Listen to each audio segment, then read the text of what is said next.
Welcome to today's edition of 3 Minutes of Halacha. Today I want to discuss the halachos of the Brachot Me'en Sheva, of the section immediately after the Amida on Friday nights, which we colloquially refer to as the Magen Avot.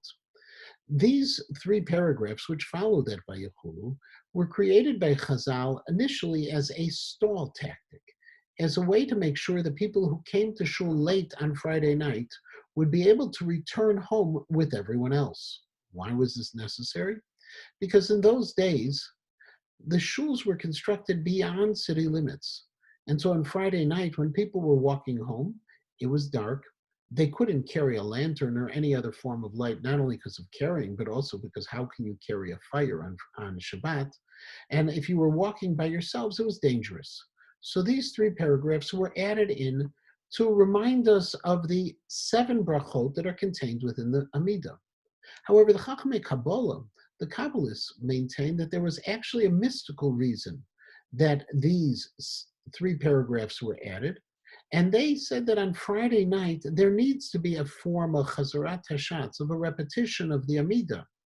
The difference between these two positions play themselves out of what happens when you're davening either without a minyan or in a place where it's a temporary shul. According to the idea that the majority of poskim maintained that this was meant specifically because shuls used to be outside of city limits, if you're not in a place with a regular minyan, you don't say them.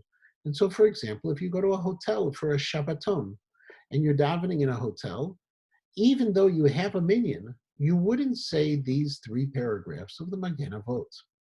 On the other hand, Rav Moshe Feinstein ruled that if you had a regular minyan for Friday night, let's say a house minyan on Friday night, that house minyan would be considered regular, and even if there was no Sefer Torah present, if it wasn't really a shul, you could say the Magen Avot.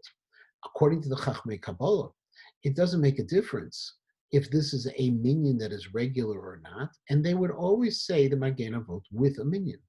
Of course, nowadays, where we unfortunately are unable to daven with a minyan on Friday nights, we don't say any of these 3 paragraphs because, again, at most, they are like a repetition of the Shemona Esrei itself.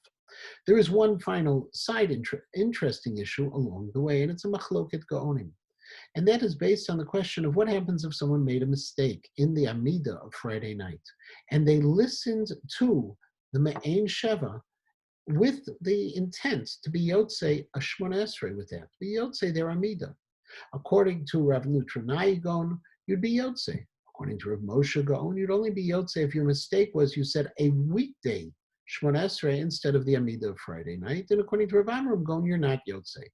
The Shulchan Aruch and Siman Reish Samachet sides with Rav Nutranai Gaon and says that if you made a mistake in your Friday night Amida, and you had in mind that the Me'en Sheva, that summary of the 7, the Magen Avot should be in its place, you could be Yotzei.